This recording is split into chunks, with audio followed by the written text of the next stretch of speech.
Chacaron, chacaron, chacaron, chacaron. Kuliki takating, kuliki takata, kuliki takating, kuliki takata. Sakalakatiki takatiki, sakalakatiki. Apa khabar semua dan selamat datang ke Ghostan edisi MCO. Kalau dah lama kita tak tengok Ghostan yang normal, kini kita bawa ke Ghostan edisi MCO dan ceritanya adalah tentang cabaran-cabaran yang anda tengok dekat media sosial.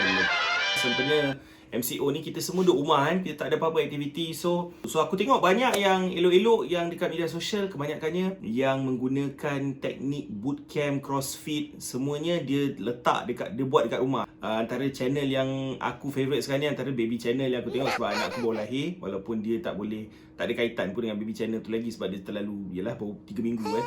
Tapi pada waktu yang sama aku banyak tengok game-game bola sepak ulangan, terutamanya yang baru-baru ni ada satu hari tu MU punya game, semua yang MU kena belasah dengan 5 gol.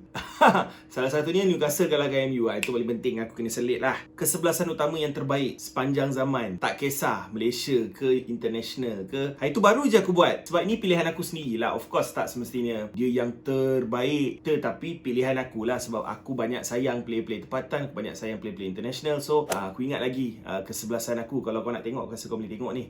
Striker aku Shearer dengan Azman Adnan, lepas tu ada Kesam Bagamaran, keeper aku ada Khairul Azman Muhammad. Duduk rumah challenge yang paling baru lepas PM kita ada buat saranan untuk ramai suami-suami yang nak rasa macam mana lembutnya kain baju kelawar tu. Aku teringin sangat nak try dan aku sendiri dah try baju kelawar challenge tu dan aku berani mengaku yang itu bukan kali terakhir aku pakai baju tu. So baju tu sumpah selesa tu. Yang paling menarik aku tengok dekat TikTok ataupun dekat Instagram Sazi Falak baru-baru ni dengan Aida Jebat. Dua-dua ada buat challenge sama. Diorang pakai baju lain, lepas tu Zab dia tukar, Aida pakai baju abang dia pakai baju dia. Sama juga Sazi Falak dengan suami dia. Diorang tengah pakai baju tidur. Itu adalah semua yang boleh aku cakap yang aku paling tertarik social media challenge adalah Dalgona Coffee Challenge. Itu yang terbaik lah.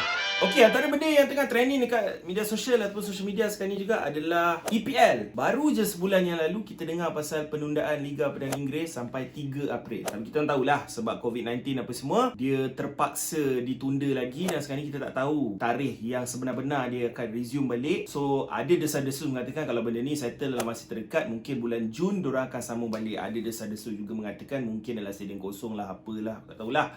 Tapi cabaran hebat sebab bayangkan diorang plan nak habiskan 433 game dalam masa 56 hari. Realistik atau tidak? Itu pun bergantung sama ada akan start ikut time yang diorang jangka ke tak.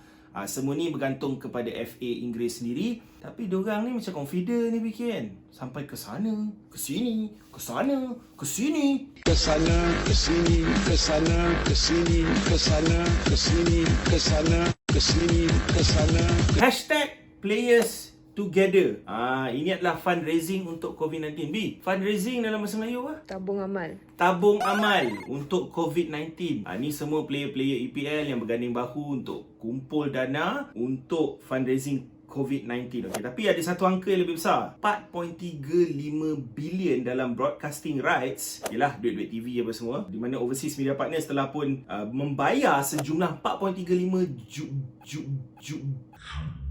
bukan juta, bilion dolar untuk musim EPL daripada 2019 sampai 2022. So implikasinya kalau game-game ini tidak dilangsungkan, tidak dimainkan, diorang rugi duit lah. Kemungkinan besar akan disaman EPL atau Premier League Committee untuk jumlah angka itu ataupun lebih besar lagi sebab ada damages apa semua sekali kan. Sesuatu yang agak merisaukan lah. Walaupun yelah keadaan COVID-19 ni bukan sesuatu yang dijangka oleh EPL tu sendiri kan, tapi itulah hakikatnya. Tak ada keputusan yang akan memuaskan hati semua pihak. Okay, so apa kata kita tak payah sembang banyak lah. Kita tunggu sampai COVID-19 ni habis, baru kita akan tahu situasi sebenar dia. Sebab aku rasa Premier League Committee pun tak boleh buat decision. Semua ni bergantung kepada UEFA secara tak langsungnya dan juga kepada, yelah macam KKM kat sini, KKM kat sana untuk menentukan bila semuanya selamat untuk diteruskan semula.